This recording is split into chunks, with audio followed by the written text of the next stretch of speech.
It's happening. It's really happening. Today is the day. The day I finally tell him how I feel. It's taken so long. But now I'm ready. I'm ready to... Stop right there, Ryoba Aishi. What? It's you. You are under arrest on suspicion of the murder of Sumire Saitozaki 11 weeks ago. Wait, please. There must be some mistake. I had nothing to do with... Oh no. You're not going to sweet-talk your way out of this one. Your innocent schoolgirl act won't save you this time. What evidence do you even have? I've been questioning your classmates over the past couple of months. They've noticed a pattern in your behavior. That boy over there, the one under the tree. You've shown a keen interest in any girl who developed feelings for him. And from what I've heard, you've been doing everything in your power to keep girls away from him. What's happening here is obvious. You're eliminating any girl who tries to take that boy away from you. And Sumire was your first victim. No! I would never hurt anyone! I swear! I'm innocent! You have to believe me! Save it for the judge. Cuff her, boys.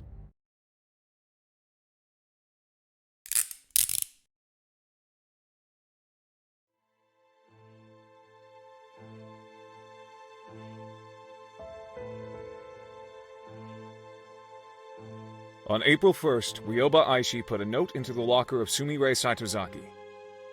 After reading this note, Sumire went to the East 3rd floor girls' restroom.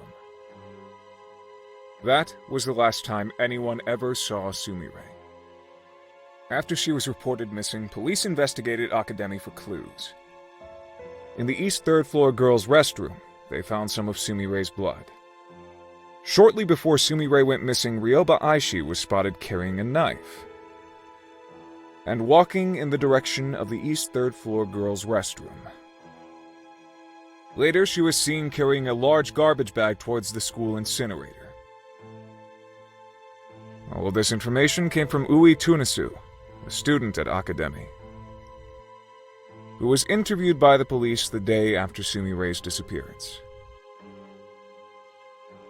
Ryoba Aishi killed her in the bathroom with a knife, stuffed her in a garbage bag, and carried her to the incinerator, where she burned all of the evidence. Do you deny any of this, Ryoba Aishi? I did not kill Sumire Saitozaki. It's true that I put a note in her locker and spoke with her in the bathroom, but I simply wanted to discuss a personal matter with her. Nothing more. What about the knife? I noticed that one of the knives in the home economics room was missing. It turned out that someone had brought the knife to the cooking club by mistake. So, I simply took it from the cooking club and put it back in its rightful place. And the garbage bag? How do you explain that? I love my school. I can't stand to see trash and garbage piling up everywhere. I do my part to keep the school clean, just like everyone else does. You always have a convenient explanation for everything, don't you? Do you really think anyone in this courtroom is going to believe your obvious lies?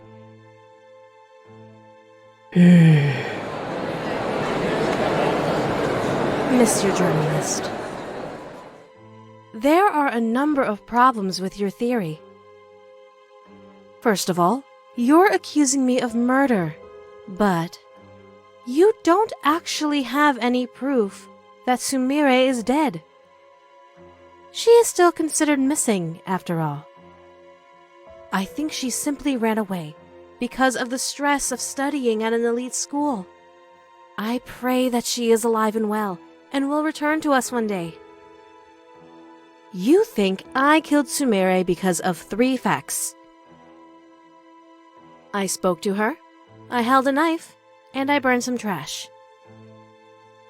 However, none of these things are grounds for suspicion. Every day at school, dozens of students talk to each other, touch objects that could be used as weapons, and carry garbage bags to the incinerator. There was nothing unusual or suspicious about my behavior. You know, I think I finally figured out what's going on here, Mr. Journalist. Your apprentice, Sonoko Sakanoe, became a celebrity after she stopped a killer. You're desperate to pin a crime on me because you want to be a celebrity too. The only reason that any of us are in this courtroom today is because you're deeply insecure that your apprentice has accomplished more than you.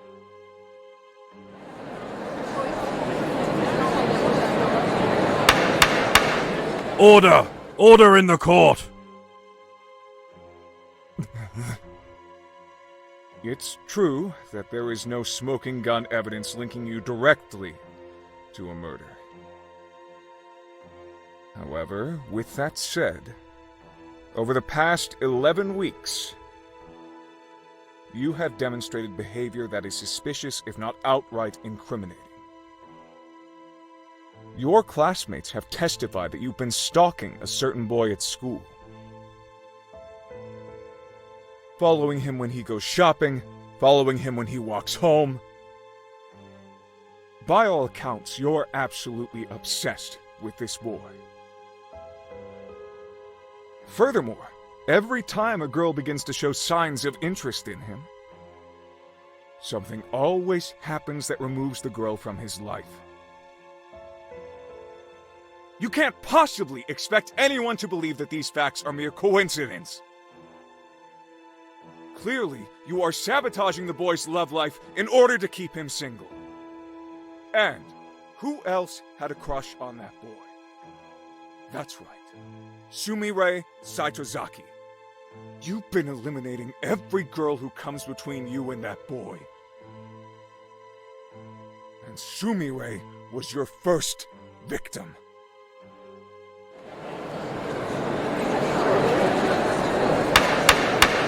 Order! I said order! Enough conjecture. Let's go over the facts.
Taking all of the facts into consideration, it is clear, beyond any shadow of a doubt, that Ryoba Aishi is innocent of all charges.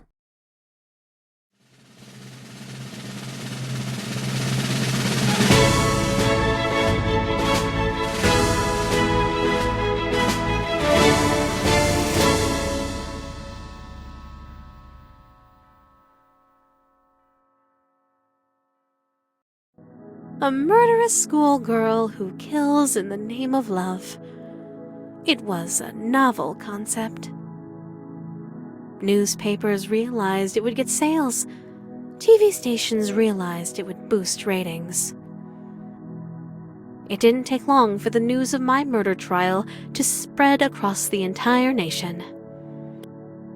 I've never seen an event get that much coverage before. It was a real media circus. And now, everyone in the country knows my name and face. Even worse, they all know how I feel about my senpai. Oh, this is my worst nightmare. I didn't want him to learn about me like this. I wanted our first meeting to be special, perfect, exactly like in my dreams. But now, that can never happen. He'll never be able to see me as a cute underclassman who has a crush on him. He'll only be able to see me as that girl who was accused of murder on national TV. If I confess my love to him now, I doubt he'll want anything to do with me. Even though I was declared innocent, there will always be doubts in his mind. That stupid journalist ruined absolutely everything.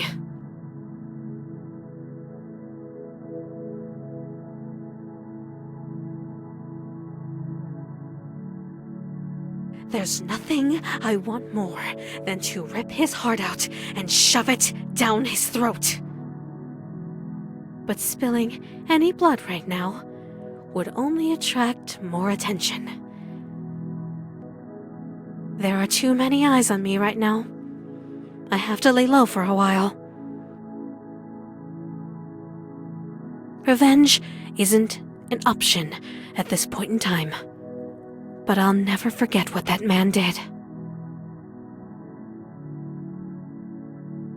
I won't be able to have a romantic confession underneath a cherry tree.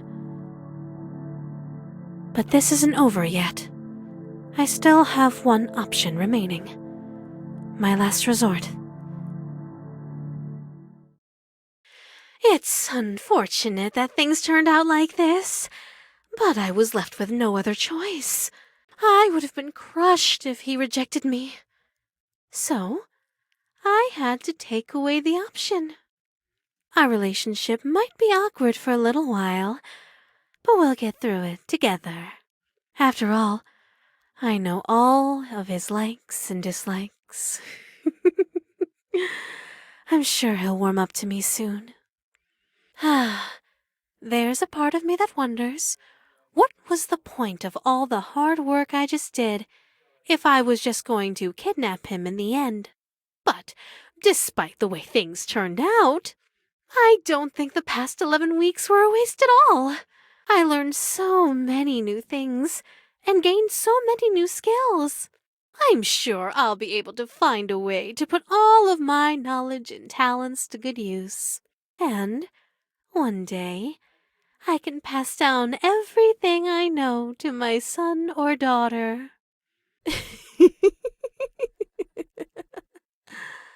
There's still so much to look forward to. Like the blossom of a cherry tree, my heart turns pink within your vicinity.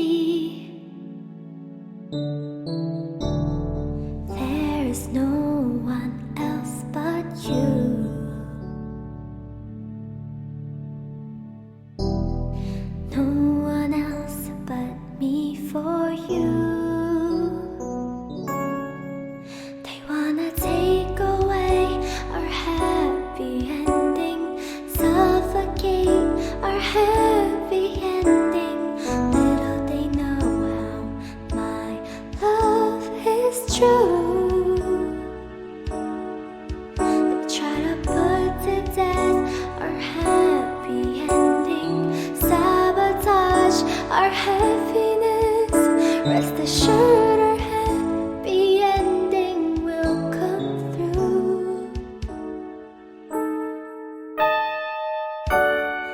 Love sickness, in fact, it's killing me. And with others hungry for my only remedy. But oh,